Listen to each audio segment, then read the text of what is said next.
A lever is a simple machine used to gain force. In the human body, bone, ligaments, and muscles form these levers. The fulcrums are joints, the resistance is the weight of a limb or object, and the force is generated through muscles. By using levers in the body, we are able to change the direction of a force, increase a force, and gain distance during physical activities, such as rock climbing. Every lever is composed of three parts: a fulcrum, a force, and a resistance.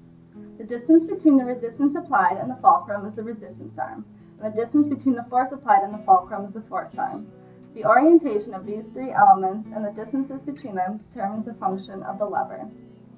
The function of the levers can be evaluated using mechanical advantage. Mechanical advantage determines the amount of force amplification that can be produced.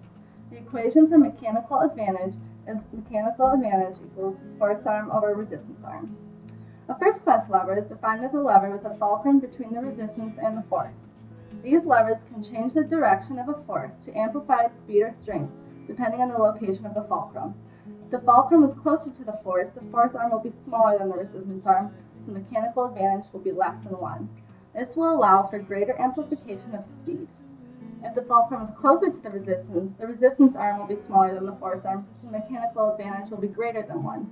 This will allow for greater amplification of speed. These levers are rare in the human body. However, one example of a first-class lever is at the atlanto-occipital joint, which is used when nodding or looking up. The atlanto-occipital joint is between the head and the first vertebrae. The resistance is the weight of the head. The fulcrum is the joint, and the force is produced by the posterior muscles attached to the head, such as splenius capitis and trapezius.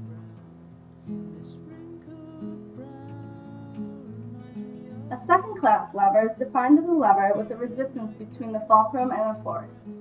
The force arm is always longer than the resistance arm, so the mechanical advantage is always greater than 1. The long force arm allows this type of lever to generate much greater force. In the human body, the range of motion is sacrificed to gain force. These levers are also rare in the human body, but one example occurs through the metatarsopharyngeal joints. The fulcrum is the metatarsopharyngeal joint, the resistance is the weight of the body, and the force is generated by the gastrocnemius and the soleus muscle, applied to the calcaneus bone by the Achilles tendon. The greater force produced by this lever at this joint allows the entire body to be lifted, such as when rising to your tiptoes, overcoming the force of gravity and the weight of the body, even though you don't move as much distance. Is a lever with the force between the fulcrum and the resistance. The resistance arm is always longer than the force arm, so the mechanical advantage is always less than 1. The long resistance arm allows the body to produce fast movements. These levers are the most common type in the human body because muscle insertions are often close to the joint. This type of lever allows for range of motion, speed, and precision while sacrificing force production. An example of this lever is seen at the elbow joint while performing bicep curls.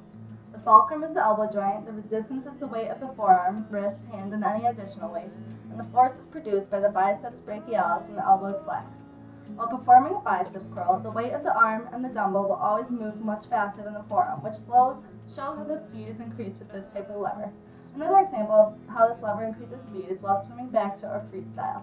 The hand is moving much faster compared to the upper arm during the stroke. Thank you for your time.